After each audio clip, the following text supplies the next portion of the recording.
અમેરિકામાં ગેરકાયદે વસતા 33 ગુજરાતીઓની વતન વાપસી અમૃતસર એરપોર્ટ પહોંચ્યા છે તમામ ગુજરાતીઓ। અમેરિકામાં નવી સરકાર બનતા જ ઘૂસણખોરી સામે કડક એક્શન લેવાઈ રહ્યા છે, ત્યારે ટ્રમ્પ સરકારે 104 ભારતીયોને ભારત ડિપોર્ટ કર્યા છે, જેમાં 34 ગુજરાતીઓનો સમાવેશ થાય છે। અમેરિકી એરફોર્સમાં તમામ ભારતીયોને પંજાબના અમૃતસર લવાયા। અમેરિકામાં સૌથી વધુ ગુજરાતી લોકો ગેરકાયદેસર રીતે વસવાટ કરે છે, ત્યારે અમેરિકી સરકારે ગુજરાતના 15 પુરુષો અને 18 મહિલાઓને ભારત પરત મોકલ્યા છે। તમામ લોકો મહેસાણા, ગાંધીનગર, પાટણ, આણંદ, અમદાવાદ, બનાસકાંઠા, વડોદરા અને ભરૂચના રહેવાસી છે, જેઓ થોડા સમય પહેલા જ અમેરિકા ગયા હતા। 50થી વધુ હરિયાણાના લોકોને પણ ડિપોર્ટ કરાયા છે। આ તરફ ન્યૂઝ 18 ગુજરાતીએ પરિવારને ત્યાં પહોંચી હતી। વડોદરાના પાદરાના તાલુકાના લુણા ગામની ખુશ્બુ પટેલને પણ અમેરિકાથી ડિપોર્ટ કરાયા છે। ખુશ્બુ 25 દિવસ પહેલા જ અમેરિકા ગઈ હતી, ત્યારે તેમના પરત ફરતા પરિવાર ચિંતાતુર બન્યો છે। 33 ગુજરાતીઓને કરાયા ડિપોર્ટ, જેના કારણે તેમની અને પરિવારની મુશ્કેલીઓ વધી। અમેરિકામાંથી 33 ગુજરાતીઓને પરત મોકલાયા છે, જેના કારણે જમીન વેચી અમેરિકા ગયેલા લોકોના પરિવારની મુશ્કેલી પારાવાર વધી ગઈ છે। ન્યૂઝ 18 ગુજરાતી માણસાના જામડા ગામે પહોંચ્યું હતું। અહીંના ઝાલા પરિવારના 4 સભ્યો 15 દિવસ પહેલા અમેરિકા ગયા। પરિવારનું કહેવું છે કે તેઓ જ્યારથી ગયા છે ત્યારથી તેમની સાથે કોઈ સંપર્ક થયો નથી। દિલ્હીના મેહુલભાઈ પાસેથી યુરોપના વિઝા કરાવાયા હતા અને હાલ તેઓ ક્યાં છે અને કઈ સ્થિતિમાં છે તેની પરિવારને કોઈ જાણકારી નથી। આ તરફ મહેસાણાના લાંઘણજનો યુવક પણ અમેરિકા જવા નીકળ્યો હતો અને તે સંપર્ક વિહોણો છે। છેલ્લી 21 જાન્યુઆરીના રોજ યુવકની પરિવાર સાથે ટેલિફોનિક વાતચીત થઈ હતી, બાદમાં યુવકનો કોઈ સંપર્ક થયો નથી। સુરતના કિતુલ પટેલ નામના વ્યક્તિ ગેરકાયદેસર રીતે અમેરિકા ગયા હતા। અમેરિકા જવા માટે તેઓ પોતાના ફ્લેટ પણ વેચી ચૂક્યા હતા, ત્યારે અમેરિકામાં ગેરકાયદે રહેતા લોકોને દેશ છોડવાની નોટિસ આપતા કિતુલભાઈના પરિવાર મુશ્કેલીમાં મુકાયો છે। સુરત પોલીસ હવે માથાભારે શખ્સો સામે કડક કાર્યવાહી શરૂ કરી છે। કુત્સી ટોકના આરોપીઓના ઘરે બુલડોઝર ફેરવી દીધું। સુરત શહેરમાં અસામાજિક તત્વો બેફામ બન્યા છે, ત્યારે પોલીસે પણ આવા તત્વોને પાઠ ભણાવવા કમર કસી છે। સુરતના માથાભારે અને ગુજસી ટોકના આરોપી આરિફ શેખના ઘરે તંત્રનું બુલડોઝર ફેરવાયું।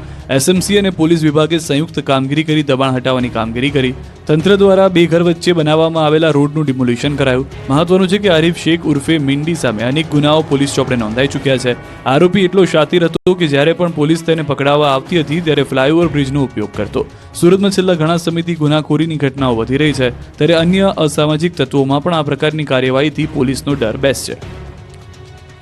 દ્વારકામાં ફરી એક વખત ડિમોલિશનની કાર્યવાહી। 1.7 કરોડની કિંમતની 6,500 સ્ક્વેર ફૂટ સરકારી જમીન ખુલ્લી કરાઈ। ગુજરાત હાઈકોર્ટે સ્ટે હટાવતા દેવભૂમિ દ્વારકામાં તંત્રનું બુલડોઝર શરૂ થઈ ગયું છે। ગઈકાલ બાદ આજે પણ બેટ દ્વારકા ખાતે 1.7 કરોડની કિંમતની 6.5 સ્ક્વેર ફૂટ સરકારી જમીન ખુલ્લી કરવામાં આવી છે। દ્વારકાના વિવિધ ટાપુઓ પર તંત્ર દ્વારા મેગા ડિમોલિશન હાથ ધરવામાં આવ્યું હતું। સરકારી જમીનો પર કરવામાં આવેલા ધાર્મિક દબાણો દૂર કરવા તંત્રે કાર્યવાહી શરૂ કરી હતી, જેને લઈ હાઈકોર્ટમાં અરજીઓ કરવામાં આવી હતી, ત્યારે હાઈકોર્ટે ડિમોલિશન પર સ્ટે મૂકવાની અરજી ફગાવી હતી। અરજદારો સુનાવણી દરમિયાન પૂરતા પુરાવા રજૂ નહોતા કરી શક્યા। આખરે કોર્ટે ગોચર જમીનો પરના દબાણો દૂર કરવાની સ્ટેની અરજી ફગાવી દીધી। બાદમાં તંત્ર ફરી એક વખત ચુસ્ત પોલીસ બંદોબસ્ત સાથે ડિમોલિશનની કામગીરી તેજ ગતિથી શરૂ કરી દીધી છે। દેવભૂમિ દ્વારકા બાદ પોરબંદરમાં પણ ગેરકાયદેસર દબાણો પર તંત્રનું બુલડોઝર ફરી વળ્યું। સરકારે અને તંત્રે સરકારી જમીનો પરથી ગેરકાયદેસર દબાણો દૂર કરવા અભિયાન શરૂ કર્યું છે, ત્યારે દ્વારકા બાદ પોરબંદર જિલ્લામાં પણ તંત્ર દ્વારા દબાણ હટાવવાની કામગીરી શરૂ કરાઈ છે। પોરબંદર શહેરના ખાપટ વિસ્તારમાં કમર્શિયલ તથા રહેણાંક દબાણો પર તંત્રનું બુલડોઝર ફરી વળ્યું। સરકારી જમીન ગેરકાયદેસર દબાણો ઉભા કરી દેવાયા હતા, ત્યારે પાલિકાએ પોલીસ બંદોબસ્ત સાથે 5 કરોડથી વધુની કિંમતની 4,925 ચોરસ મીટર જમીન દબાણ હટાવી તેને ખુલ્લી કરાઈ। આગામી સમયમાં પોરબંદરના અન્ય વિસ્તારોમાં પણ ગેરકાયદેસર દબાણો દૂર કરવા કાર્યવાહી કરવાનું મામલતદારે જણાવ્યું છે, જેને લઈ દબાણ કરનાર લોકોમાં ફફડાટ ફેલાયો છે। રાજ્યમાં અસામાજિક તત્વો અને તસ્કરોનો આતંક સતત વધી રહ્યો છે। સુરત, જૂનાગઢ અને મહેસાણામાં અનેક ઘટનાઓ। સુરતના ઉધના વિસ્તારમાં ફરી અસામાજિક તત્વોએ આતંક મચાવ્યો। માથાભારે શખ્સ હાથમાં કોયતા જેવા હથિયાર સાથે ફિલ્મી સ્ટાઇલમાં પતરા પર ચડી ગયો હતો। હથિયારથી ધાક ધમકી આપી સ્થાનિકોમાં પોતાની ધાક જમાવતો હોય તેવા દ્રશ્યો જોવા મળ્યા હતા।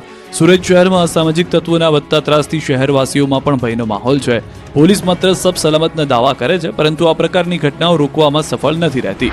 તો આ તરફ જૂનાગઢમાં ચેઇન સ્નેચરોએ આતંક મચાવ્યો। કેશોદના અમૃતનગરમાં 2 અજાણ્યા બાઇક ચાલકો મહિલાના ગળામાંથી ચેઇન સ્નેચિંગ કરી પડવારમાં ફરાર થઈ ગયા। 1.77 લાખની ચેઇનની સ્નેચિંગ કરતા બંને શખ્સો નજીકના સીસીટીવીમાં પણ કેદ થયા। તો મહેસાણાના ઊંઝામાં તસ્કરો ગાડી ઉપાડી ગયા। ઊંઝાની બિલેશ્વર સોસાયટી નજીક 80 ફૂટ રિંગ રોડ પર પડેલી સ્વિફ્ટ કારની ચોરી કરીને ઘટના સીસીટીવીમાં કેદ થઈ। સવારે 5 વાગે કારની ચોરીને અંજામ આપવામાં આવ્યો હતો। હાલ તો પોલીસ સમગ્ર મામલે સીસીટીવીના આધારે તપાસ શરૂ કરી છે. રાજ્યમાં અકસ્માતની અલગ અલગ ઘટનાઓ સામે આવી. કેશોદમાં અકસ્માતમાં 2 લોકોના મોત થયા. જૂનાગઢના કેશોદમાં અકસ્માતની ઘટના. ઝાડ સાથે કાર અથડાતા 2ના મોત થયા તથા 2 લોકોની ઈજા પહોંચી. બંને ઈજાગ્રસ્તોને સારવાર માટે હોસ્પિટલ ખસેડવામાં આવ્યા. કારમાં સવાર 4 લોકો લગ્ન પ્રસંગમાં આવ્યા હતા. વહેલી સવારે 3 વાગે બની ઘટના. કેશોદ ફાયર ટીમ તેમજ પોલીસે ઘટના સ્થળે પહોંચી જરૂરી કાર્યવાહી હાથ ધરી. સુરતના વેડ રોડ વિસ્તારમાં તંત્રની બેદરકારીથી અકસ્માત સર્જાયો. રોડ પર ખોદેલા ખાડામાં રાતના અંધારામાં રિક્ષા ગરકાવ થઈ ગઈ. અકસ્માતમાં રિક્ષા ચાલકને ગંભીર ઈજાઓ પહોંચી. રોડ પર ખાડો ખોદીને ખુલ્લો મૂકી દેવાયો હતો. કોઈ સાઇન બોર્ડ કે બેરિકેડ ન હોવાથી રિક્ષા ચાલકને ખાડો દેખાયો ન હતો. બેરિકેડ મૂકવાની પણ તંત્રે તસદી લીધી ન હતી. સમગ્ર ઘટનાના સીસીટીવી ફૂટેજ જોવા મળ્યા. અકસ્માતમાં રિક્ષા ચાલકને ઈજા પહોંચી. અરવલ્લીમાં કોંગ્રેસ સ્થાનિકોના પ્રશ્નોને લઈ રેલી યોજી. કોંગ્રેસ નેતા તુષાર ચૌધરીએ ભાજપ પર સત્તાના દુરુપયોગનો લગાવ્યો આરોપ. કોંગ્રેસ ધારાસભ્ય તુષાર ચૌધરીએ ભાજપ સામે ગંભીર આક્ષેપ કર્યા. ભાજપમાં ઉમેદવારો બિનહરીફ થવા મુદ્દે તુષાર ચૌધરીએ નિવેદન આપ્યું. વિરોધ રેલી દરમિયાન સ્થાનિક સ્વરાજની ચૂંટણીને તુષાર ચૌધરીએ સત્તા પક્ષ સામે સવાલ કર્યા. ચૂંટણીમાં લોકશાહી નહીં પણ દાદાગીરી અને સત્તાનો દુરુપયોગ થઈ રહ્યો હોવાનો આક્ષેપ કર્યો. કોંગ્રેસના ઉમેદવારોને ધાક ધમકી અને રૂપિયાની લાલચ આપી ઉમેદવારી પાછી ખેંચાવી હોવાનો તુષાર ચૌધરીએ આરોપ લગાવ્યો. તેમણે કહ્યું કે કોંગ્રેસના ઉમેદવારને નોટિસ આપી ઘર તોડી પાડવાની ધમકીઓ અપાઈ હતી. ભિલોડામાં બાયપાસ સહિતના સ્થાનિક પ્રશ્નોને લઈ કોંગ્રેસ રેલી યોજી હતી. મહત્વનું છે કે શામળાજી ઈડર હાઈવેમાં ભિલોડા નગરના બાયપાસના વિરોધ થઈ રહ્યો છે. પોલીસે વિરોધ કરી રહેલા ખેડૂતોને સમર્થન આપ્યું હતું. કોંગ્રેસે આરોપ લગાવ્યો કે આદિવાસી સમાજની જમીનો બચાવી પાડવાના પ્રયાસ થઈ રહ્યા છે. સાથે જ ભિલોડામાં ટ્રાફિક સમસ્યાનું નિરાકરણ લાવવા માંગ કરાઈ છે. કોંગ્રેસની સંવિધાન બચાવો રેલીમાં તુષાર ચૌધરી સહિત 100થી વધુ કાર્યકર્તાઓ જોડાયા. સ્થાનિક સ્વરાજ્યની ચૂંટણીને લઈને જૂનાગઢ મનપા અને નગરપાલિકાઓનું ચૂંટણી ચિત્ર સ્પષ્ટ થયું છે. જૂનાગઢ મહાનગરપાલિકા ચૂંટણી યોજાય તે પહેલા જ ભાજપે 9 બેઠકો કબજે કરી લીધી. જૂનાગઢ મહાનગરપાલિકાની ચૂંટણીનું બ્યુગલ ફૂંકાઈ ચૂક્યું છે. ભાજપ, કોંગ્રેસ સહિતના પક્ષોએ ચૂંટણીમાં જીત માટે તડામાર તૈયારીઓ કરી. પરંતુ આ બધા વચ્ચે ભાજપ હાલ મજબૂત સ્થિતિમાં હોય એમ લાગી રહ્યું છે. ફોર્મ પરત ખેંચવાના અંતિમ દિવસ બાદ શહેરના 15 વોર્ડ પૈકી વોર્ડ 3 અને 14માં બિનહરીફ જાહેર થયા છે. ભાજપના ઉમેદવારો સામે કોઈએ ફોર્મ ન ભરતા આખરે ભાજપે ચૂંટણી પહેલા જૂનાગઢ મનપામાં વિજયની શરૂઆત કરી દીધી. આ તરફ નગરપાલિકામાં પણ માંગરોળનો વોર્ડ બિનહરીફ થયો છે. તો બાટવા નગરપાલિકાના 6 વોર્ડ પૈકી 3 વોર્ડ બિનહરીફ જાહેર કરાયા છે. મતલબ કે નગરપાલિકામાં પણ ભાજપ મજબૂત પકડ બનાવી ચૂક્યું છે. નગરપાલિકાઓમાં કુલ 13 બેઠક જ્યારે મહાનગરપાલિકામાં 12 બેઠક બિનહરીફ થઈ છે. રાધનપુરમાં કોંગ્રેસે ઉમેદવારો પાસે પાર્ટી સાથે વફાદારી રાખવાના શપથ લેવડાવ્યા. સોગંદ ખાઉં છું કે પ્રતિજ્ઞા કરું છું કે હું કોંગ્રેસ પાર્ટીને સદા વફાદાર રહીશ. પાટણની રાધનપુર નગરપાલિકામાં કોંગ્રેસે ઉમેદવારો પાસે વફાદારીના શપથ લેવડાવ્યા. રાધનપુર પાલિકામાં ચૂંટણી યોજાવાની છે, જેને લઈ કોંગ્રેસ પોતાના ઉમેદવારોને મેદાને ઉતાર્યા છે. ત્યારે ઉમેદવારો પક્ષ સાથે વફાદારી રાખે તે માટે તેમને ધર્મના નામે શપથ લેવડાવવામાં આવ્યા હતા. કોંગ્રેસ નેતા જગદીશ ઠાકોર અને જિલ્લા કોંગ્રેસ પ્રમુખ રઘુ દેસાઈ વોર્ડની આખી પેનલને પક્ષ સાથે ગદ્દારી ન કરવાના શપથ લેવડાવ્યા. ચૂંટણી આવે છે ત્યારે કોંગ્રેસ ઉમેદવારો ઊભા તો રાખે છે, પરંતુ તેઓ પાર્ટી સાથે ગદ્દારી કરતા અનેક કિસ્સા જોવા મળે છે, જેના કારણે કોંગ્રેસને ચૂંટણીમાં સીધી રીતે જ હારનો સામનો કરવો પડે છે. સાથે કાર્યકરોમાં પણ નિરાશા વ્યાપી જાય છે. ત્યારે રાધનપુર કોંગ્રેસમાં ભંગાણ ન થાય તે માટે પાર્ટીએ પાણી પહેલા જ પાળ બાંધી દીધી અને ઉમેદવારોને શપથ લેવડાવી પાર્ટી સાથે વફાદારી રાખવા સલાહ આપી. સુરતમાં ફરી એક વખત વિદ્યાર્થીને માર મારતો વિડીયો વાયરલ થયો. ફરી એક વખત સુરતની SVNIT વિવાદમાં આવી. સુરતમાં એક વિડીયો વાયરલ થતા Sardar Vallabhbhai national institute of technology college સામે ફરી સવાલો ઊભા થયા છે. વિડીયોના કારણે કોલેજમાં રેગિંગ થતો હોવાના આરોપ પણ લાગી રહ્યા છે. વિડીયોમાં યુવકના જન્મદિવસ પર તેનો સાથી વિદ્યાર્થીઓ માર મારતો હોય તેવું જણાવાઈ રહ્યું છે. વિદ્યાર્થીને પટ્ટાથી માર મારવામાં આવતો હોવાનું દેખાઈ રહ્યું છે. પટ્ટો મારનાર યુવકે પીડિતને રડવાનું અને બેસી જવાનું કહે છે, પરંતુ પીડિત યુવક તેની વાત ન માનતા તેને ઢોર માર મારવામાં આવી રહ્યો છે. તો વિડીયોમાં રહેલા અન્ય વિદ્યાર્થીઓ કહી રહ્યા છે કે SVNITમાં જન્મદિવસની ઉજવણીમાં પટ્ટા મારવાનો રિવાજ છે. જોકે વિડીયો વાયરલ થતા કોલેજના ડિરેક્ટરનું નિવેદન ચોંકાવનારું છે. તેમણે કહ્યું કે આ રેગિંગ નથી, માત્ર રમત છે. મતલબ ખુદ ડિરેક્ટર ઘટનાને રમત ગણાવી રહ્યા છે, પરંતુ વિડીયો વાયરલ થતા જ તેઓએ ઘટનાને લઈ તપાસ કમિટીની રચના કરવાની વાત કરી છે. જોકે અત્યાર સુધી ઘટનાને લઈને કોઈ પગલાં લેવાયા નથી. સુરત સચિન GIDCમાં મિલ માલિક પાસે ખંડણી માંગવાના કેસમાં તપાસનો ધમધમાટ શરૂ કર્યો છે. સુરતની સચિન GIDCમાં મિલ માલિક પાસે 5 કરોડની ખંડણી માંગવાનો વિડીયો સામે આવ્યો. વિડીયોમાં અજય ત્રિવેદી અને તેજસ પાટીલના નામના શખ્સો ખંડણી માંગતા હોવાનું સામે આવતા જ પોલીસ ધરપકડ કરી તપાસનો ધમધમાટ શરૂ કર્યો. બંને આરોપીઓના ઘરે પણ પોલીસે સર્ચ ઓપરેશન શરૂ કર્યું. ખંડણીખોરના ઘરેથી અનેક મિલ માલિકોના પેપર મળી આવ્યા. ગુજરાત પ્રદૂષણ બોર્ડમાં પણ બંને આરોપીઓએ કેટલાક મિલ માલિક સામે ફરિયાદ નોંધાવી હતી. તેને લઈને તપાસ શરૂ કરાઈ. આરોપીઓના ઘરેથી લેપટોપ અને મોબાઈલ જપ્ત કરાયા. હાલ બંને આરોપીઓ 4 દિવસના રિમાન્ડ પર છે. આરોપીની પૂછપરછમાં હજુ કેટલાક નામ બહાર આવી શકે છે. આરોપીઓ જીઆઈડીસીમાં આવેલા ઉદ્યોગકારોને બ્લેકમેલ કરી પૈસા પડાવતા હોવાનું સામે આવ્યું છે. ખેડાના ગળતેશ્વરમાં રસ્તાની સામાન્ય બાબતમાં બિલ્ડરે સોસાયટીમાં ફાયરિંગ કર્યું. ગળતેશ્વર તાલુકાના મુખ્ય મથક સેવલિયામાં રાત્રે બિલ્ડર બેફામ બનતા ફાયરિંગ કરતા દોડધામ મચી ગઈ. સામાન્ય બાબતની તકરારમાં બિલ્ડરે રિવોલ્વરમાંથી 4 થી 5 રાઉન્ડ ફાયરિંગ કરતા દોડધામ મચી ગઈ. સેવલિયામાં આવેલી આ કેજીએન સોસાયટી નજીક આમિર હમજા રેસિડેન્સીનું કામ ચાલી રહ્યું છે. નવી બનતી રેસિડેન્સીમાં અવરજવર માટે કેજીએન સોસાયટીના સ્થાનિકો અને બિલ્ડર વચ્ચે માથાકૂટ થઈ હતી. સામાન્ય બોલાચાલી ઉગ્ર સ્વરૂપ ધારણ કરતા બિલ્ડરે આવેશમાં આવી ફાયરિંગ કર્યું હતું. સાથે જ બિલ્ડરના સાગરીતોએ સોસાયટીના વાહનોને પણ નુકસાન પહોંચાડ્યું. ફાયરિંગની ઘટના સામે આવતા જ પોલીસ કાફલો ઘટના સ્થળે પહોંચ્યો. હાલ તો પોલીસે કેજીએન સોસાયટીના સ્થાનિકોની ફરિયાદ બદલ આરોપી હાજી શકીલ અને તેના સાગરીતોને ઝડપી લેવા કવાયત હાથ ધરી છે. મોરબીના વવાણી ગામે થયેલી હત્યાનો ભેદ ઉકેલાયો. પોલીસે 2 આરોપીઓની કરી ધરપકડ.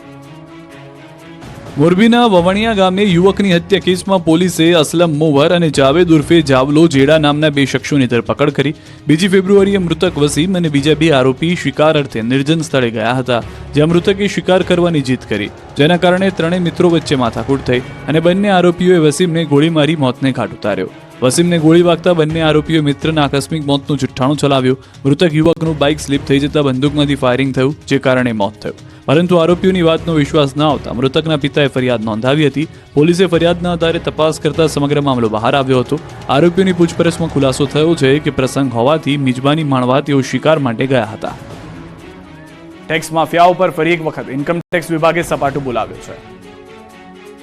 અમદાવાદમાં સવારથી ઇન્કમટેક્સ વિભાગે અલગ અલગ બિલ્ડર ગ્રુપ પર દરોડા પાડ્યા. આઈટી વિભાગના દરોડાથી બિલ્ડર લોબીમાં ફફડાટ ફેલાયો. ગાંધીનગરના ભાટ નજીક જાણીતા બિલ્ડર સરળ ગ્રુપ પર આવકવેરા વિભાગે દરોડા પાડ્યા. આઈટી વિભાગે અલગ અલગ ટીમ બનાવી સર્ચ ઓપરેશન શરૂ કર્યું. તપાસમાં બિલ્ડર ગ્રુપનું મોટું કૌભાંડ બહાર આવે તેવી શક્યતા સેવાઈ રહી છે. આવકવેરા વિભાગ દ્વારા સરળ ગ્રુપના 15 જેટલા પ્રોજેક્ટની ઝીણવટપૂર્વક તપાસ કરવામાં આવી રહી છે. ગ્રુપના બેનામી વ્યવહારોનું કૌભાંડ ઝડપવા માટે ડીજીજીઆઈ દ્વારા કડક કાર્યવાહી કરવામાં આવી છે. ગ્રુપના 50 અને અન્ય પ્રોજેક્ટ અને સાઇટ અને ઇન્કમટેક્સ વિભાગની અલગ અલગ ટીમો દ્વારા સર્ચ ઓપરેશન શરૂ કરવામાં આવ્યું, ત્યારે તપાસના અંતે કરોડોની કરચોરી પકડાય તેવી શક્યતા સેવાઈ રહી છે. જો તમે પનીર ખાતા હોય તો સાવધાન, કેમ કે બજારમાં વેચાઈ રહ્યું છે ભેળસેળિયું પનીર. અમદાવાદમાંથી 1500 કિલો પનીરનો જથ્થો જપ્ત કરાયો. રાજ્યમાં ભેળસેળિયાનો ધંધો હવે વધતો હોય તેવું લાગે છે. છાશવારે ફૂડ એન્ડ ડ્રગ્સ વિભાગ દ્વારા ભેળસેળયુક્ત ખાદ્ય પદાર્થો સામે કાર્યવાહી કરી મોટી માત્રામાં જથ્થો જપ્ત કરે છે, પરંતુ આવા તત્વો લોકોના સ્વાસ્થ્ય સાથે ચેડા કરવાનું બંધ નથી કરી રહ્યા. અમદાવાદના કુબેરનગરમાં આવેલી દ્વારકેશ ડેરી પ્રોડક્ટમાંથી 1500 કિલો ભેળસેળિયું પનીર પકડાયું છે. રાજ્યના ફૂડ એન્ડ ડ્રગ્સ વિભાગની ફ્લાઇંગ સ્ક્વોડે રેડ પાડી 3 નમૂના લઈ 3.25 લાખનો પનીરનો જથ્થો જપ્ત કરી વધુ તપાસ હાથ ધરી છે. ભેળસેળિયું પનીર બનાવવા વપરાતું palmolein oil, industrial drag acetic acid પણ જપ્ત કરાયું છે. પેઢીના સંચાલક જિગ્નેશ બારોટને સાથે રાખી પનીર, પામોલિન તેલના નમૂના પણ લેવાયા છે. આ પનીર ખાવા લાયક ન હોવાનું જણાવાયું છે. હાલ ભેળસેળિયા પનીર ટેસ્ટ માટે મોકલાયું છે. રિપોર્ટ આવ્યા બાદ કાયદા મુજબની કાર્યવાહી કરવામાં આવશે. મહત્વનું છે કે દ્વારકેશ ડેરીમાંથી વેપારીઓ છૂટક પનીર ખરીદી લોકોને વેચતા હોવાની બાતમીના આધારે ફૂડ એન્ડ ડ્રગ્સ વિભાગે દરોડા પાડ્યા હતા. આ પનીરમાં રહેલ તત્વોથી આંતરડા તેમજ અને લીવરની બીમારીનું જોખમ હોય છે. રાજ્યમાં ટેકાના ભાવે મોટી માત્રામાં મગફળીની ખરીદી કરવામાં આવી રહી છે. રાજ્યના કૃષિમંત્રી રાઘવજી પટેલે મગફળીની ટેકાના ભાવે ખરીદીને લઈને નિવેદન આપ્યું. તેમણે કહ્યું કે રાજ્યના 3,73,000 ખેડૂતોએ ટેકાના ભાવે મગફળી ખરીદી વેચાણ માટે રજીસ્ટ્રેશન કરાવ્યું છે, જે પૈકી 3,05,000 ખેડૂતો પાસેથી મગફળીની ખરીદી કરી લેવાય છે. મતલબ ખેડૂતો પાસેથી અત્યાર સુધી 10.93 લાખ મેટ્રિક ટન મગફળીની સરકારે ટેકાના ભાવે ખરીદી કરી છે. સરકારે 7,410 કરોડની મગફળી ખરીદી, જે પૈકી 5,000 કરોડ ખેડૂતોનું ચૂકવણું કરી દેવાયું છે. 8 ફેબ્રુઆરી સુધીમાં રાજ્યમાં મગફળીની ખરીદી પૂર્ણ થઈ જશે. જોકે આ તરફ રાજ્યમાં સ્થાનિક સ્વરાજની ચૂંટણીને લઈને કોંગ્રેસના આક્ષેપોનો પણ રાઘવજી પટેલે જવાબ આપ્યો. તેમણે કહ્યું કે પોતાના ઉમેદવારોને સાચવવાની જવાબદારી કોંગ્રેસની છે. ભાજપ રેકોર્ડ બ્રેક પરિણામ સાથે સ્થાનિક સ્વરાજની ચૂંટણીમાં જીત મેળવશે. સુરત જિલ્લામાં વધી રહેલા ઇન્ડસ્ટ્રીયલ ઝોનનો હવે ગામડાઓમાં બેનરો લગાવી વિરોધ શરૂ કરાયો છે. સુરત જિલ્લામાં ઇન્ડસ્ટ્રીયલ ઝોન વધી જતા પર્યાવરણની સાથે સાથે ગુનાખોરીનું પણ પ્રમાણ વધી રહ્યું છે, જેના કારણે જિલ્લામાં ગ્રામ્ય વિસ્તારોમાં ઇન્ડસ્ટ્રીયલ ઝોન સામે વિરોધ પ્રદર્શન શરૂ થયા છે. ફેક્ટરીઓના કારણે ભૂગર્ભ જળ ઊંડા જઈ રહ્યા છે, સાથે પાણીમાં કેમિકલનું પ્રમાણ પણ વધી રહ્યું છે. ઉદ્યોગમાં અન્ય રાજ્યોમાંથી રોજગાર માટે આવતા લોકો રેપ, લૂંટ, મારામારી, હત્યા, ચોરી જેવી ઘટનાઓને અંજામ આપી રહ્યા છે, જેના કારણે ગ્રામીણ વિસ્તારના લોકો ચિંતામાં મુકાયા છે. કામરેજ વિસ્તારમાં ઇન્ડસ્ટ્રીયલ ઝોનનો લોકો વિરોધ કરી રહ્યા છે. કામરેજના ઉંબેળે, લાડવી સહિતના ગામડાઓમાં ઇન્ડસ્ટ્રીયલ ઝોન વિરુદ્ધ બેનરો લગાવવામાં આવ્યા છે, જેમાં સ્પષ્ટ રીતે કહેવાયું છે કે આ રહેણાંક અને એજ્યુકેશન ઝોન છે. કોઈએ પણ ઇન્ડસ્ટ્રીયલ બુકિંગ કે બાંધકામ કરવું નહીં. જો બાંધકામ કરવામાં આવે તો તેનો ઉગ્ર વિરોધ કરી કાયદાકીય કાર્યવાહી કરવામાં આવશે. અહીંના સ્થાનિકોએ જિલ્લા કલેક્ટરને પણ આ મામલે રજૂઆત કરી ઉદ્યોગ ન સ્થાપવા માંગ કરી છે. સુરત નવી સિવિલ હોસ્પિટલમાં ઓડિયોલોજી વિભાગને છેલ્લા 2 વર્ષથી તાળા મારવામાં આવ્યા છે. સુરતની નવી સિવિલ હોસ્પિટલની એક સામાન્ય ભૂલના કારણે ઓડિયોલોજીસ્ટની બદલી કરી દેવામાં આવી છે, જેના કારણે વિભાગને તાળા મારી દેવામાં આવ્યા છે, જેના કારણે કાનના દર્દીઓને તપાસ માટે ખાનગી ક્લિનિકમાં મજબૂર થઈ જવું પડી રહ્યું છે. આ તરફ શ્રમિક અને ગરીબ પરિવારને વધારે રૂપિયા ખર્ચ કરવો પડી રહ્યો છે. સિવિલમાં કાનના દર્દીઓના ટેસ્ટ ઓછા થતા હોવાથી ગરીબ પરિવારો 500 થી લઈને 3500 રૂપિયાનો ખર્ચ કરવો મજબૂર છે.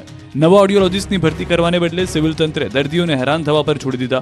ઓડિયોલોજીસ્ટની બદલી કરાયા બાદ પણ તંત્ર સામે અનેક સવાલો ઊભા થઈ રહ્યા છે. ઓડિયોલોજીસ્ટને સિવિલની રોગી કલ્યાણ સહિત અન્ય ગ્રાન્ટમાંથી ચૂકવવામાં આવતો હતો પગાર, ત્યારે હવે ઓડિયોલોજીસ્ટની બદલી કરાયા બાદ તેના પગારના પૈસા ક્યાં વપરાય છે તે પણ એક તપાસનો વિષય છે. દર્દીઓની માંગ છે કે સિવિલ તંત્ર દ્વારા ઝડપથી ઓડિયોલોજીસ્ટની નિમણૂક કરવામાં આવે, જેથી તેમને કાનના બહેરાશની સારવાર માટે વધારે પૈસા ખર્ચ ન કરવા પડે. પરંતુ દર્દીઓનો અવાજ તંત્રના બહેરા કાને ક્યારે સંભળાય છે તે જોવું રહ્યું. એક એવી શાળા જ્યાં વિદ્યાર્થીઓ નથી પરંતુ 2 શિક્ષકો છે, જેમને અભ્યાસ કરાવ્યા વગર પગાર મળી જાય છે. છોટાઉદેપુરના નસવાડીના સ્ટેશન વિસ્તારમાં આવેલી ધોરણ 1 થી 5ની સરકારી શાળામાં એક પણ બાળક ભણવા નથી આવતું, પરંતુ શિક્ષકો દરરોજ પોતાના સમયે શાળામાં પહોંચી જાય છે. આખરે સવાલ એ પણ થાય કે શાળામાં કેમ કોઈ વિદ્યાર્થીઓ ભણવા નથી આવતા? તેનો જવાબ અહીંના વાલીઓએ આપ્યો. વાલીઓનું કહેવું છે કે સ્કૂલ જર્જરિત છે, શાળાની છતમાંથી પોપડા પડી રહ્યા છે, શાળાના પાયા પણ ખુલ્લા થઈ ગયા છે, જેથી વાલીઓ જીવના જોખમે બાળકોને શાળાએ મોકલવાનું ટાળી રહ્યા છે. ઘટનાની જાણ થતાં જ શિક્ષણ અધિકારી પણ શાળાએ પહોંચ્યા, જ્યાં તેઓએ ખુદ કબૂલ્યું કે શાળા જર્જરિત છે, જેથી તોડીને નવી શાળા બનાવવા માટે દરખાસ્ત મૂકવામાં આવશે. મહત્વનું છે કે છેલ્લા 2 વર્ષથી શાળામાં માત્ર એક જ બાળકની સંખ્યા હતી, પરંતુ હવે તે બાળક પણ શાળામાં અભ્યાસ માટે નથી આવતું. વાલીએ પણ આરોપ લગાવી રહ્યા છે કે શિક્ષકો પણ સારો અભ્યાસ નથી કરાવતા. હાલ તો એક પણ બાળક વગરની શાળા 2 શિક્ષકોથી ચાલી રહી છે. સ્થાનિકોની માંગ છે કે તાત્કાલિક તંત્ર નવીન શાળા બનાવે, જેથી વિદ્યાર્થીઓ અભ્યાસ કરી શકે. મહેસાણાના ખેરાલુમાં રોડમાં ભ્રષ્ટાચાર થયો હોવાના તંત્ર પર આરોપ લાગ્યા. ખેરાલમાં નવનિર્મિત આરસીસી રોડને લઈ ભ્રષ્ટાચારના આરોપ લાગ્યા છે. ખેરાલુના શીત કેન્દ્રથી દેસાઈવાડા સુધી આરસીસીનો રોડ બનાવાયો હતો. રોડનું કામ 5 મહિના પહેલા પૂર્ણ કરાયું હતું, ત્યારે રોડને હજુ 1 વર્ષ પણ નથી થયું ત્યાં રોડમાં ભ્રષ્ટાચારના પુરાવા સામે આવ્યા. નવા બનાવાયેલા રોડમાંથી કપચી ઉખડીને બહાર આવી રહી છે. રોડની હાલત જોતા લાગે છે કે રોડ વર્ષો પહેલા બનાવવામાં આવ્યો હશે, પરંતુ માત્ર 5 મહિનામાં જ રોડ તૂટી જતા તંત્ર પર ભ્રષ્ટાચારના આરોપ લાગ્યા છે. તંત્ર પર આરોપ છે કે હલકી ગુણવત્તાના મટીરિયલ્સથી રોડનું નિર્માણ કરાયું છે. અંદાજે 58 લાખ રૂપિયાના ખર્ચે રોડ બનાવવામાં આવ્યો હતો, પરંતુ લાગે છે કે પ્રજાના પૈસા પાણીમાં ગયા. ત્યારે સવાલો પણ ઉઠી રહ્યા છે કે આખરે કોના પાપે પ્રજાના પૈસાનો ધુમાડો થયો છે? હલકી ગુણવત્તાથી રોડ બનાવાયો તો કોન્ટ્રાક્ટર સામે કાર્યવાહી શા માટે નથી કરવામાં આવી? ભાવનગરમાં રોડની કામગીરી મંદ ગતિએ ચાલતા સ્થાનિકો અને વાહન ચાલકો પરેશાન. ભાવનગર શહેરના ટોપ 3 સર્કલથી આધેવાડા સુધી નવા રોડની કામગીરી ચાલી રહી છે. ગત ચોમાસાથી આ રોડની કામગીરી ચાલી રહી છે, જે હજુ સુધી પૂર્ણ નથી કરાઈ, જેના કારણે પ્રજાજનોને ભારે હાલાકી વેઠવી પડી રહી છે. તંત્ર દ્વારા 11 મહિનાની સમય મર્યાદામાં રોડનું કામ શરૂ કરાયું હતું. 8 મહિના જેટલો સમય વીતી ગયો હોવા છતાં પણ અડધા રોડનું કામ પૂરું થયું નથી. રોડનું કામ ચાલતું હોવાથી ધૂળની ડમરી ઉડી રહી છે. સાથે જ ભાવનગરથી તળાજા, મહુવા, સોમનાથ જતા વાહનોથી રોડ ધમધમતો હોય છે. ભારે ટ્રાફિક જામના કારણે વાહન ચાલકો પણ પરેશાન થઈ રહ્યા છે. સરકાર દ્વારા રોડ બનાવવા માટે 39 કરોડના ખર્ચે આરસીસી રોડની કામગીરી શરૂ કરાઈ છે, જેનું પાલિકા દ્વારા એજન્સીને ટેન્ડર આપવામાં આવ્યું હતું, પરંતુ એજન્સીએ લાંબા સમય વીતી ગયો હોવા છતાં સમયસર કામ શરૂ ન કરતા ફરિયાદ પણ કરાઈ હતી. જોકે પાલિકાના સ્ટેન્ડિંગ કમિટીના ચેરમેનનું કહેવું છે કે રોડ બનાવવા માટે વીજપોલ અને વૃક્ષો હટાવવાની કામગીરીને કારણે વિલંબ થઈ રહ્યો છે. વડોદરાના માંજલપુરમાં ગૌરવ પથનું કામ અધૂરું રહેતા લોકોમાં ભારે રોષ ફેલાયો. વડોદરામાં હવે ગૌરવ પથને લઈને રોષની લાગણી જોવા મળી રહી છે. શહેરના માંજલપુર વિસ્તારમાં ચાલી રહેલા ગૌરવ પથનું કામ છેલ્લા ઘણા સમયથી અધૂરું મૂકવામાં આવ્યું છે, જેને કારણે સ્થાનિકોને મુશ્કેલી વેઠવી પડી રહી છે. 6 મહિના પહેલા સ્થાનિક ધારાસભ્ય યોગેશ પટેલે રોડ પર મોટા ફૂટપાથને નાના ફૂટપાથ કરવા રજૂઆત કરી હતી. ધારાસભ્યની રજૂઆતને લઈને તુલસીધામથી દીપ સર્કલ સુધી નાખેલા પેવર બ્લોક કાઢી નાખવામાં આવ્યા હતા. પેવર બ્લોક કાઢ્યાને 6 મહિના જેટલો સમય થઈ ગયો, પરંતુ હાલ પણ જેસે થે તેવી સ્થિતિમાં છે. આ તરફ કોર્પોરેટર સંગીતા પટેલના ઘર આગળ ફૂટપાથ મોટો રાખવાની કોર્પોરેશનની બેવડી નીતિથી પણ સ્થાનિકોમાં ભારે રોષ ફેલાયો છે. સ્થાનિકોની રજૂઆત છે કે તાત્કાલિક રોડનું કામ પૂર્ણ કરવામાં આવે. સમગ્ર મામલે કોર્પોરેશનના દંડક શૈલેષ પાટીલે કહ્યું કે મેટલ નાખી રોડ બનાવવાનું કામ ચાલી રહ્યું છે અને 15 દિવસમાં તમામ કામગીરી પૂર્ણ કરવામાં આવશે. પોરબંદર બરડા પંથકમાં રેલવે ફાટકના કારણે સ્થાનિકોની મુશ્કેલીમાં વધારો થયો છે. પોરબંદર જિલ્લાના બરડા પંથકના લોકો રેલવે ફાટકથી ત્રાહિમામ પોકારી ઉઠ્યા છે. 50થી વધુ ગામના હજારો લોકો જે રસ્તા પરથી પસાર થાય છે તે ભદ્રકાળી રોડ પર આવેલ રેલવે ફાટક, કડિયા પ્લોટનું રેલવે ફાટક, પીજીવીસીએલ કચેરી નજીકનું ફાટક પર ટ્રેનોની આવન જાવનના કારણે વારંવાર ફાટકો બંધ થાય છે. તેથી ત્યાંથી અવરજવર કરતા લોકોને હાલાકી ભોગવવી પડે છે. તો વળી રેલવે ફાટક પણ ટ્રેન આવ્યાના લાંબો સમય પૂર્વે જ બંધ કરી દેવામાં આવે છે, જેના કારણે વાહન ચાલકોએ શિયાળો, ઉનાળો હોય કે ચોમાસું અહીં ટ્રાફિક જામમાં રહેવાની ફરજ પડે છે. 108 એમ્બ્યુલન્સ પણ અહીંથી પસાર થતી હોય છે. લાંબા સમય સુધી ઊભા રહેવાને કારણે કેટલાક દર્દીઓને જીવ ગુમાવવાનો વારો આવે છે. જેથી ફાટક ત્રાસમાંથી મુક્તિ માટે સ્થાનિકો ઓવરબ્રિજ બનાવવાની માંગ કરી રહ્યા છે. જોકે અનેક વખત બજેટ દરમિયાન અહીં ટ્રાફિકની સમસ્યાને નિવારવા માટે ઓવરબ્રિજ કે અંડરબ્રિજ બનાવવાની વાતો કરતી, પરંતુ આજ દિન સુધી ઓવરબ્રિજ બનાવવામાં પાલિકા તરફથી નથી આવ્યો. તેથી સ્થાનિકોએ ઓવરબ્રિજની માંગ વધુ ઉગ્ર કરી દીધી છે. વડોદરા શહેરના નીચાણવાળા વિસ્તારમાં પૂરના પાણીથી રાહત આપવા રેઇન વોટર હાર્વેસ્ટિંગ સિસ્ટમ નાખવાની શરૂઆત કરાઈ છે. ચોમાસામાં ભારે વરસાદ બાદ વિશ્વામિત્રી નદી વડોદરા શહેરમાં તારાજી સર્જે છે. શહેરના નીચાણવાળા વિસ્તારો પાણીમાં ગરકાવ થઈ જાય છે. લોકોને પારાવાર મુશ્કેલીઓનો સામનો કરવો પડે છે. ત્યારે હવે આ સમસ્યાના સમાધાન માટે શહેરમાં નીચાણવાળા વિસ્તારમાં રેઇન વોટર હાર્વેસ્ટિંગ સિસ્ટમ નાખવાની શરૂઆત કરાઈ છે. શહેરના કમાટીબાગ ગેટ નંબર 3 ખાતેથી કાર્યક્રમની શરૂઆત કરાઈ. 237 નીચાણવાળા વિસ્તારોમાં રેઇન વોટર હાર્વેસ્ટિંગ સિસ્ટમ નાખી જમીનમાં પાણીનું સ્તર ઊંચું લાવવામાં આવશે. નીચાણવાળા વિસ્તારમાં ભરાતા વરસાદી પાણીથી નાગરિકોને રાહત મળશે. 1 મિનિટમાં 100 લીટર પાણી જમીનમાં ઉતરશે. પ્રદેશ ભાજપ પ્રમુખ અને કેન્દ્રીય મંત્રી CR પાટીલના આહવાનથી કામગીરી શરૂ કરાઈ. વિધાનસભાના મુખ્ય દંડક બાલકૃષ્ણ શુક્લ, મેયર પિંકીબેન સોની સહિતના હોદ્દેદારોએ ખાતમુહૂર્ત કર્યું. સુરત સચિન GIDC વિસ્તારમાં સૃષ્ટિ વિરુદ્ધનું કૃત્ય નહીં કરવા દેતા હત્યાને અંજામ આપવામાં આવ્યો છે. સુરતના સચિન GIDC વિસ્તારમાં હત્યાનો ચોંકાવનારો કિસ્સો જોવા મળ્યો. સૃષ્ટિ વિરુદ્ધનું કૃત્ય આચરવાની મનાઈ કરતા મિત્રએ જ મિત્રને મોતને ઘાટ ઉતારી દીધો. મૂળ ઉત્તર પ્રદેશના વતની અને હાલમાં સચિન વિસ્તારમાં રહેતા આરોપી વેદ પ્રકાશ ઉર્ફે લક્ષ્મી કુશવા ગતરોજ સચિનથી ગભેણી જવાના રસ્તા પર જાળી જાખરામાં લઈ જઈ હિતેશ યાદવ પાસે શરીર સંબંધ એટલે કે સૃષ્ટિ વિરુદ્ધનું કર્મ કરવાની માંગણી કરી હતી. પરંતુ આ બંને વચ્ચે ઝઘડો થતા વેદ પ્રકાશએ દિનેશનું ગળું દબાવી હત્યા કરી નાખી ફરાર થઈ ગયો. આ બનાવની જાણ સચિન પોલીસને કરવામાં આવતા ઉચ્ચ પોલીસ અધિકારીઓનો કાફલો ઘટના સ્થળે દોડી ગયો, જે મૃતકને PM માટે નવી સિવિલ હોસ્પિટલમાં મોકલી અપાયો હતો. પોલીસે હત્યાનો ગુનો નોંધી તપાસ શરૂ કરી છે. પોરબંદરના યુવકને વિદેશમાં નોકરી આપવાની લાલચ આપી લાખોની ઠગાઈ આચરવામાં આવી. પોરબંદરના કમલાબાગ પોલીસ સ્ટેશન ખાતે પણ વિદેશમાં નોકરી અપાવી દેવાની લાલચ આપી છેતરપિંડી કર્યાનો ગુનો નોંધાયો છે. ફરિયાદી સુનિલ સરમણ ગોરણિયાએ પોલીસ ફરિયાદમાં જણાવ્યું છે કે જામનગરમાં રહેતા મયુર રમેશ બારમેળા તથા શ્યામલ રણછોડ પટેલે ઓછી રકમમાં યુકેમાં કન્સ્ટ્રક્શન કંપનીના કોઈ ઇન્ટરવ્યૂ વગર નોકરી માટે 25 લાખ રૂપિયામાં ફરિયાદીને વિઝા કરાવી આપવાની લાલચ આપી હતી. ફરિયાદી રમેશે આરોપીઓના વિશ્વાસમાં આવી આરોપીઓને કટકે કુલ 19,80,000 રૂપિયા આપ્યા હતા. ફરિયાદીને ત્યારબાદ આરોપીઓએ કોઈ વિઝા નહીં અપાવતા આરોપીઓ પાસે પૈસાની ઉઘરાણી કરતા ફરિયાદીને ગાળો કાઢી જાનથી મારી નાખવાની ધમકી આપી હતી. પોલીસનું કહેવું છે કે આરોપીઓ સર્ટિફિકેટનો ખોટો ઉપયોગ કરી ગુનો આચરે છે. પોલીસે બંને આરોપીઓની ધરપકડ કરી વધુ પૂછપરછ હાથ ધરી છે. મુંબઈ અમદાવાદ બુલેટ ટ્રેનના ટ્રેક પર 100 મીટર લાંબા મેક ઇન ઇન્ડિયા સ્ટીલના પુલનું લોકાર્પણ કરવામાં આવ્યું. મુંબઈ અમદાવાદ વચ્ચે ચાલી રહેલા બુલેટ ટ્રેન પ્રોજેક્ટમાં મહત્વની સિદ્ધિ પ્રાપ્ત થઈ છે. National high speed rail corporation લિમિટેડે સુરતમાં 4 રેલવે ટ્રેક પર એક વિશાળ સ્ટીલ પુલનું સફળ લોકાર્પણ કર્યું છે. આ પુલ 100 મીટર અને 60 મીટરના 2 સ્પાન ધરાવે છે. પુલનું નિર્માણ મેક ઇન ઇન્ડિયા અંતર્ગત ગુજરાતના ભુજમાં કરવામાં આવ્યું છે. 14.3 મીટર પહોળા અને 1432 મેટ્રિક ટન વજન ધરાવતા આ પુલને RDSO માન્ય વર્કશોપમાં તૈયાર કરવામાં આવ્યો. પુલના નિર્માણમાં લગભગ 60,000 હાઈ સ્ટ્રેન્થ બોલ્ટનો ઉપયોગ કરવામાં આવ્યો છે અને તેને 100 વર્ષના આયુષ્ય માટે ડિઝાઇન કરવામાં આવ્યો છે. પુલની સ્થાપના માટે 525 મેટ્રિક ટન વજનના 84 મીટર લાંબા લોન્ચિંગ નોઝનો ઉપયોગ કરવામાં આવ્યો છે. પુલને જમીનથી 14.5 મીટરની ઊંચાઈએ સ્થાપિત કરવામાં આવ્યો છે. સ્થાપના દરમિયાન ટ્રેન સેવાઓમાં ન્યૂનતમ વિક્ષેપ સુનિશ્ચિત કરવા માટે તબક્કાવાર ટ્રાફિક બ્લોક્સનો ઉપયોગ કરવામાં આવ્યો. આ ગુજરાતમાં બુલેટ ટ્રેન પ્રોજેક્ટ માટે સ્થાપિત 6ઠ્ઠી સ્ટીલ પુલ છે. અગાઉ સુરત, આણંદ, વડોદરા, સિલવાસા અને વડોદરાના 5 સ્ટીલ પુલનું નિર્માણ કરવામાં આવ્યું હતું. આ પ્રોજેક્ટ જાપાનની તકનીકી જ્ઞાન અને ભારતીય ક્ષમતાઓના સંયોજનનું ઉત્કૃષ્ટ ઉદાહરણ છે, જે મેક ઇન ઇન્ડિયાની સફળતાને પ્રદર્શિત કરે છે. અમદાવાદ કોર્પોરેશન હવે ઘરે ઘરે કપડાની થેલીનું વિતરણ કરશે. મનપાએ આશરે 32 લાખ નંગ થેલીનો ઓર્ડર આપવાની તૈયારી દર્શાવી છે. અમદાવાદ શહેરમાં પ્લાસ્ટિકની થેલીના પ્રતિબંધ હોવાથી મહાનગરપાલિકાએ નવી પહેલ શરૂ કરી છે. કોર્પોરેશન દ્વારા અમદાવાદવાસીઓને હવે કપડાની થેલી આપવામાં આવશે. લોકોમાં પ્લાસ્ટિકના પ્રતિબંધને લઈ જાગૃતિ આવે તે માટે ઘર દીઠ 2 થેલી આપવાનું આયોજન કરાયું છે.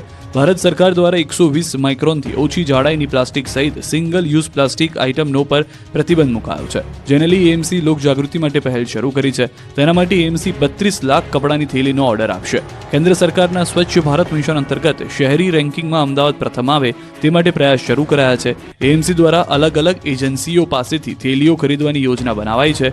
જોકે એએમસીના આ નવતર પ્રયોગને લઈ કોંગ્રેસ ધારાસભ્યોએ એએમસી કમિશનરને પત્ર લખી કાપડની થેલીના ખરીદવા માટે રજૂઆત કરી. તેમનું કહેવું છે કે પ્રજાના ટેક્સના 11 કરોડ થેલીઓ પાછળ ખર્ચાશે, જે પ્રજા પર એક ભારણ સમાન છે. મોરબીના માટેલમાં ખોડિયાર જયંતિની ઉજવણી કરાઈ. મહાસુદ આઠમ નિમિત્તે ખોડિયાર ધામમાં ભક્તોનું કિડિયારું ઉભરાયું. વાંકાનેર તાલુકામાં આવેલા માટેલ ગામમાં ખોડિયાર જયંતિની ભવ્ય ઉજવણી કરાઈ. માટેલ ગામ એ ખોડિયાર સહિત 3 બહેનોના બેસણા છે. લોકવાયકા પ્રમાણે ભાવનગરના રાજપરાથી ખોડિયારમાં 750 વર્ષ પહેલા માટેલ પધાર્યા હતા. ત્યારે મહાસુદ આઠમના દિવસે ખોડિયાર માતાની જન્મ જયંતિ હોવાથી મોટી સંખ્યામાં શ્રદ્ધાળુઓ ઉમટ્યા હતા. મોટી સંખ્યામાં ભક્તોએ માં ખોડિયારના દર્શન કરી ધન્યતા અનુભવી હતી. માટેલ મંદિરની એક માન્યતા એવી પણ છે કે મંદિર ઉપર આવેલું ત્રિશુલ દર વર્ષે 1 ઇંચ જેટલું વધે છે. મંદિરમાં આવેલ વરખડીના વૃક્ષમાં ખોડિયારની પ્રતીતિ કરાવે છે. તો અહીંનો માટીલિયો ધરો પણ આસ્થા અને શ્રદ્ધાનું કેન્દ્ર બન્યો છે. કહેવાય છે કે ધરામાં ક્યારેય પાણી ખૂટતું નથી અને પાણીને જો ગાળીને પીવામાં આવે તો તેમાં જીવાત પડે છે. ધરાનું પાણી પીવાથી લોકોના રોગ દૂર થાય છે તેવી પણ માન્યતા છે.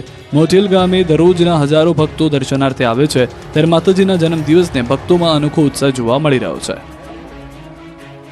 નવસારીમાં એક્સપ્રેસ ટ્રેનમાં દારૂની હેરાફેરી. સૌરાષ્ટ્ર જનતા એક્સપ્રેસમાં વિદેશી દારૂનું વહનને લઈને લોકોએ કરી જનતા રેડ. સૌરાષ્ટ્ર જનતા એક્સપ્રેસ ટ્રેનમાં લોકોએ વિદેશી દારૂ વહન કરતા બુટલેગરને પકડ્યો. લોકોએ નવસારી રેલવે સ્ટેશન ઉપર દારૂની 11 બેગ ઉપર ફેંકી લોકો સાથે માથાકૂટ કરતા બુટલેગરને લોકોએ મારવા લીધો. લોકોએ બુટલેગરને નવસારી રેલવે સ્ટેશન ઉતારી રેલવે પોલીસને સોંપી દીધો. રાજકોટના જેતપુરમાં કાગવડ ખોડલધામ પરિસરમાં કન્વીનર મીટ યોજાય, જેમાં નરેશ પટેલ અને ટ્રસ્ટી મંડળ ઉપસ્થિત રહ્યા. ખોડિયાર જયંતિ પર માતાજીના મંદિર પર ધ્વજારોહણ કરાયું. તાજેતરમાં જયેશ પટેલે આપેલા નિવેદનને લઈને નરેશ પટેલને સવાલ કરવામાં આવ્યો. જોકે નરેશ પટેલે રાદડિયાના નિવેદનના સવાલનો જવાબ આપવાનું ટાળ્યું અને નો કોમેન્ટ્સ કહીને ચાલતી પકડી. જૂનાગઢ મહાનગરપાલિકાની ચૂંટણીનું ચિત્ર સ્પષ્ટ થતા જ ઉમેદવારોએ પ્રચારની શરૂઆત કરી દીધી છે. ભાજપ કોંગ્રેસના ઉમેદવારોએ પોતાના વોર્ડમાં ડોર ટુ ડોર પ્રચાર શરૂ કર્યો છે.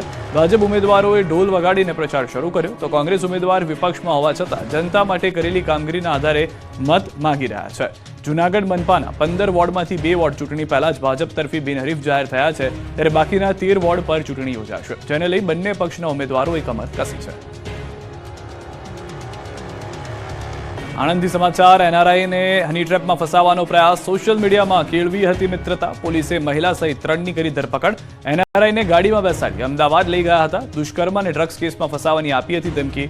પોલીસમાં હોવાની ઓળખ આપી 20 લાખ માંગ્યા હતા. નડિયાદમાં વિકાસ આહિર નામના યુવક પર હિચકારી હુમલા મામલે ફરિયાદીએ તંત્રને આવેદનપત્ર પાઠવ્યું.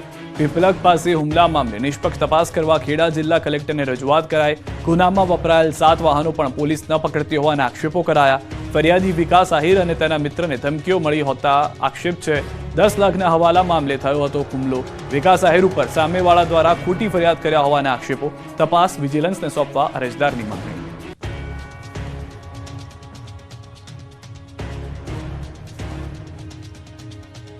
આપણું ગુજરાતમાં અત્યારે બસ આટલું. દેશ પ્રદેશની તમામ ખબરો માટે આપ જોડાયેલા રહો ગુજરાતની number 1 news channel news 18 Gujarati સાથે.